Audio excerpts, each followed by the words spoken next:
Okay, we're back on with the video, and what I was trying to do here, sorry I used a tool that basically eliminated things. I wanted to cut a piece out of here, and I'm not sure I can do this. I don't want to do that. Okay, so forget that. But what I want to do, I'm going to flash backwards. I'm going to take equation 18, and in your mind, hold on to equation 18. This equation is the integration of equation 18. Okay? So down here, that's equation 18. So whenever you integrate equation 18, you end up with that equation back up top. Or if you want to reduce it to equation 19, that's another form that you can use. Okay?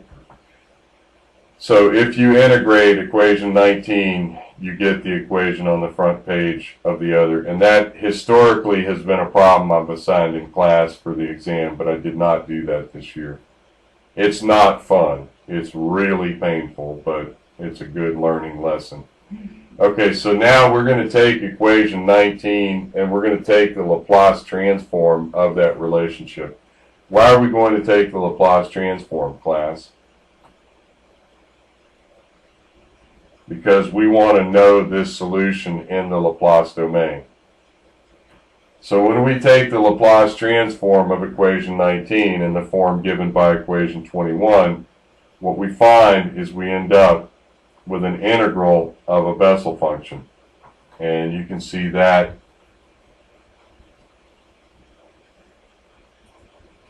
is right here. And this is straight out of Jose, Horn, and Ramey. And that particular result is the Laplace domain solution for a vertically fractured well in an infinite acting medium. How would you integrate this, class? Just quickly, give me a guess. Well, you'd integrate it numerically because look at the integrand. The integrand is all messed up. So what we're going to do in equations 23 through 33 is we're going to come up with a variable substitution, and using that variable substitution we're going to make this a direct analytic result. So we go from that point, we now have the continuous fractured well solution in the Laplace domain. That's equation 33. And then it becomes a question of how do you calculate the Bessel functions. And the way you calculate the Bessel functions is this fellow by the name of Luke, he devoted his life to the calculation of the integrals of Bessel functions.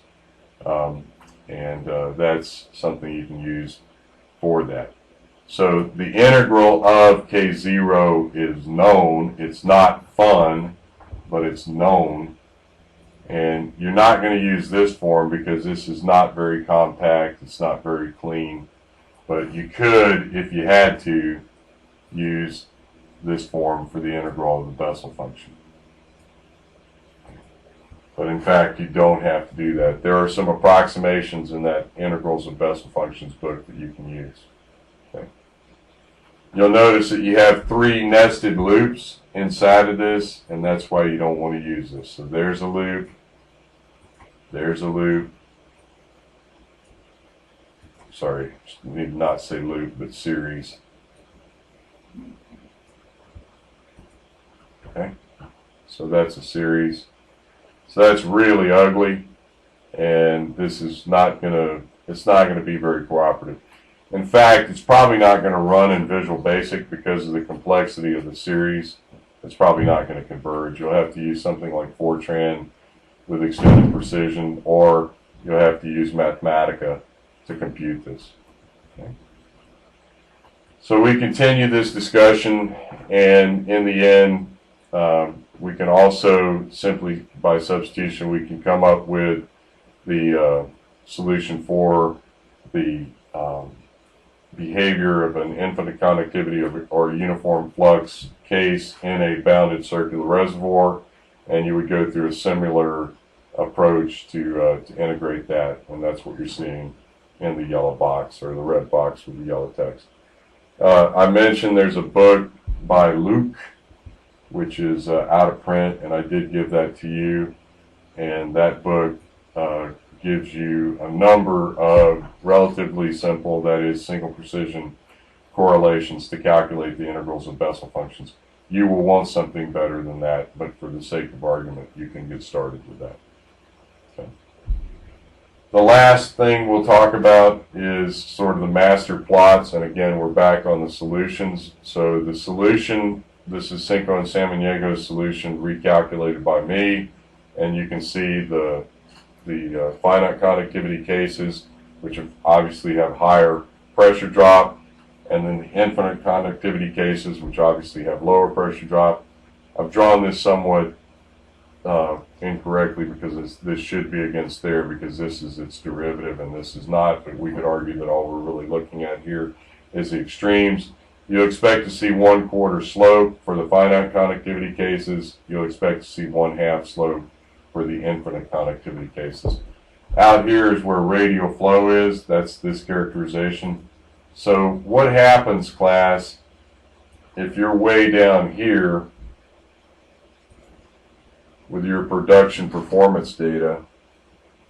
What happens if you're out here?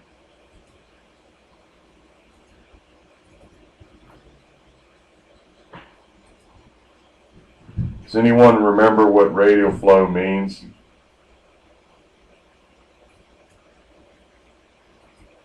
In simple language?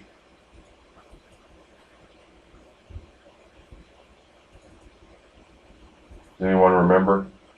It means that you can calculate permeability. Would you call, if your data were down here, would you call this unique? No, because it could slide this way or this. And that would not be a unique match. Okay? So if you want to have radial flow, you're going to have fairly high permeability, again, on the order of permeability being greater than 0.01 millidarcies. Okay?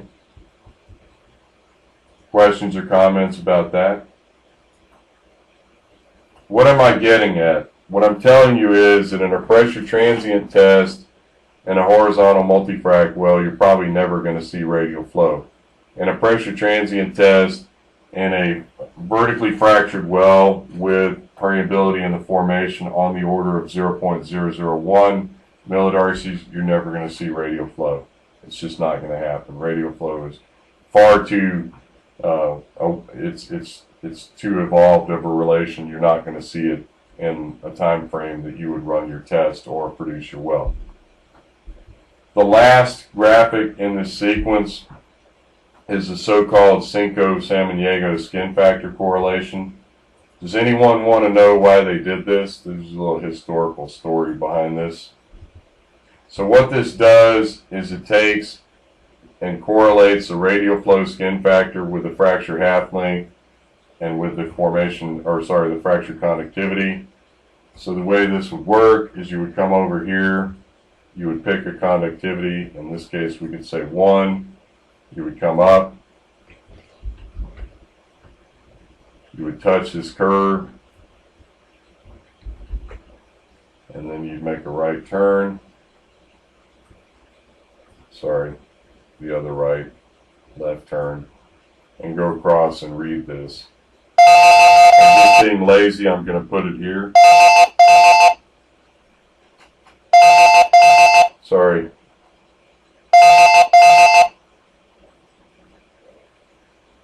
Okay, so just being lazy, I put the line there.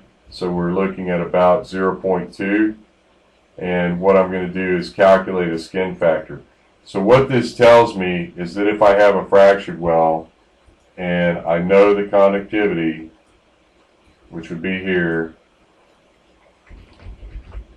and I come over to here and I know the fracture half length, and of course I would know the wellbore radius, then I can estimate the skin factor.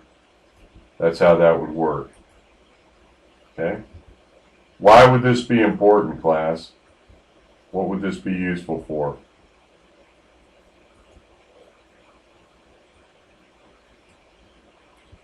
Anyone?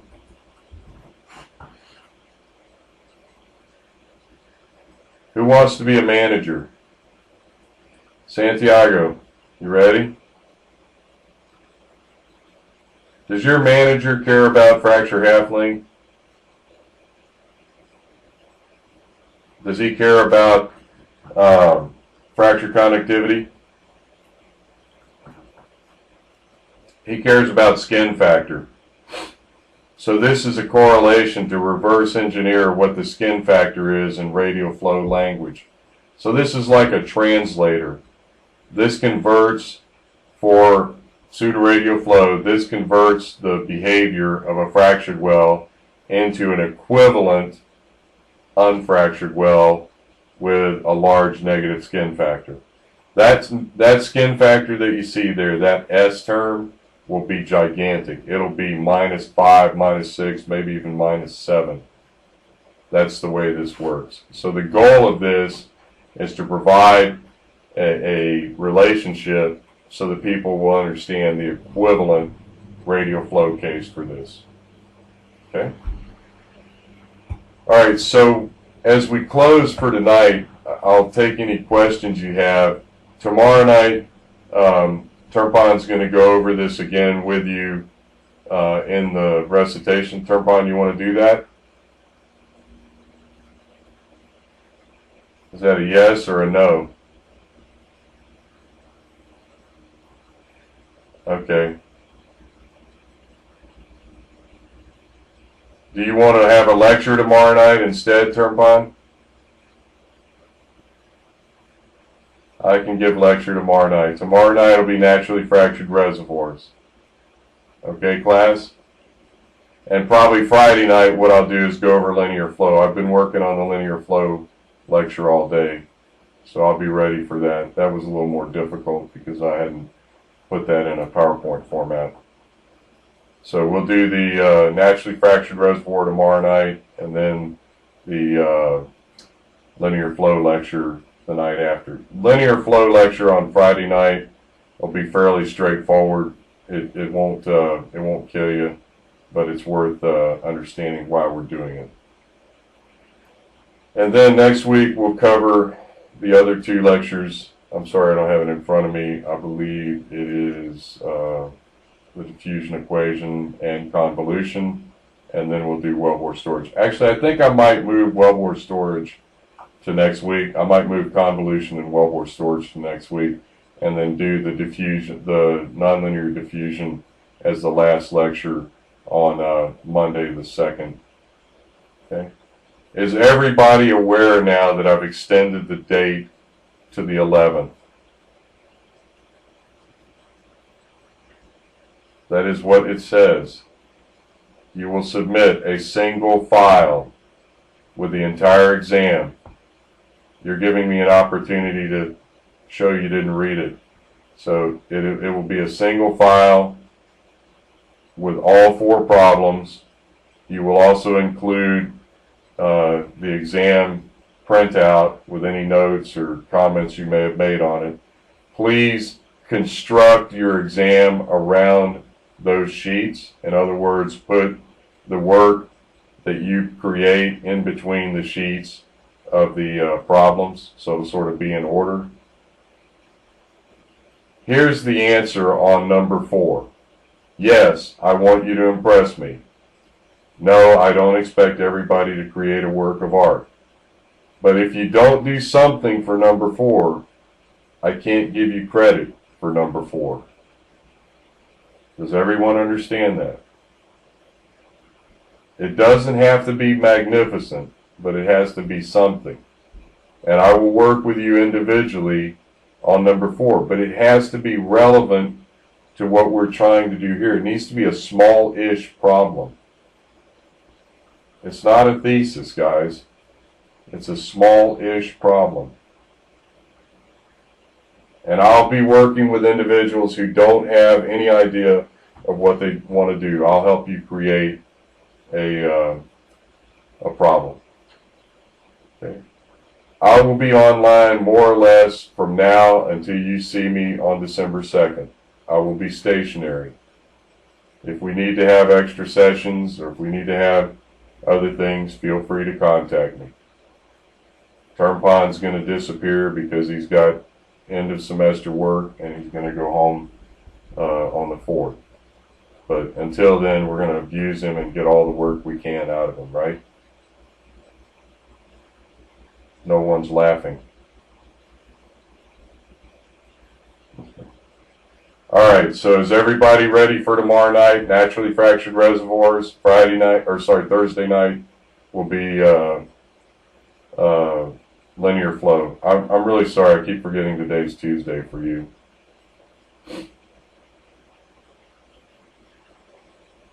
No, it'll be Wednesday, tomorrow night. Wednesday will be naturally fractured reservoirs because Termpond doesn't want to teach tomorrow night. And Thursday will be the linear flow lecture I was going to make a video of. I'll just do it. Well, we'll see. I may just go ahead and make a video of it and then jump over to convolution. We need to get to convolution so that we can get to wellbore storage. I think many of you are having a conceptual problem with problem number 3. Problem number 3 is really very easy. You don't need to know wellbore storage to do it. And I don't mean it's easy like simple. I mean it's easy conceptually that we reformulate the wellbore storage problem, which is just a Laplace domain algebraic expression, and then we say we're going to cheat and we're going to assume the behavior, and then we're going to come up with a relationship out of that. Okay, I've said way too many words. I've even confused myself. So tomorrow night for sure is naturally fractured reservoirs. That's Wednesday night, your time, is naturally fractured reservoirs. Thursday night, your time, will be something. We'll say it'll be a mystery, but it'll either be linear flow or probably convolution and wellbore storage. I may try to do both of those on Thursday night. In fact, I think I will, just to get them off our plates so that they will feed the analysis or the work in problem 3. So problem 1, everybody is making progress in problem 1, I assume. I've seen a lot of emails. I assume everybody's doing something on problem 1. Okay. Problem 2, any comments there?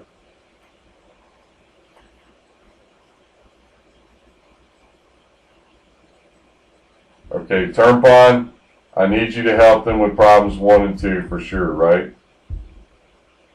Yes, very good. So you may want to have a work session on Friday night or over the weekend on problems 1 and 2.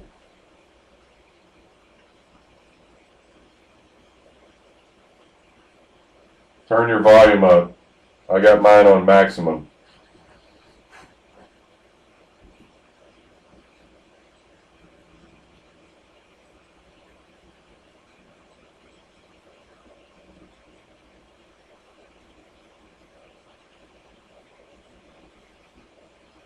Did I not do that?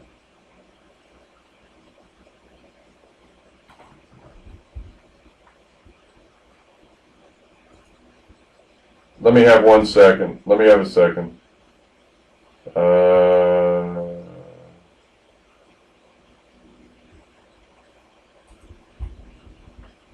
Yeah, I think I know what he's talking about. I just don't recall.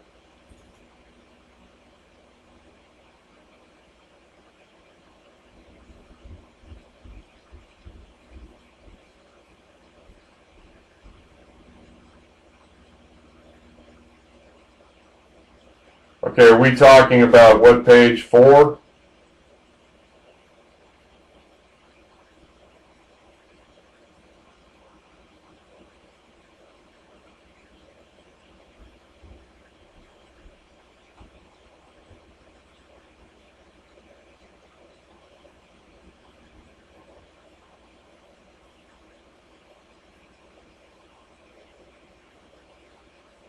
Text?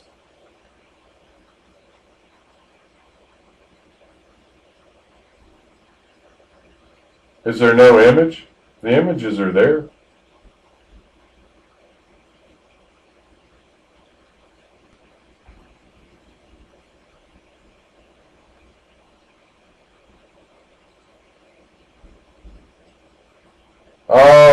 Okay. Oh, geez. Well, you guys were supposed to buy a Carslon Jaeger. Can somebody scan that in and send it to everybody, figure 42? That's what you're asking about?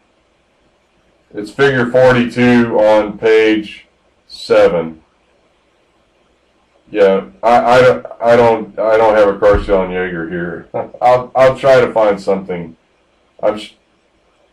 Somebody. Oh, no. It's Oh, well. Okay. Just see if you can find it. Okay. Turpon, if you can find a copy of it, just make a copy and give it to everybody. Okay.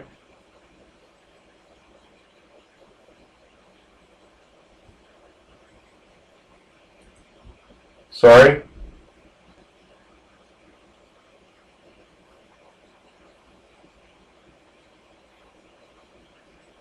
Okay. I don't think that's going to help you much, but go ahead and I'll authorize it.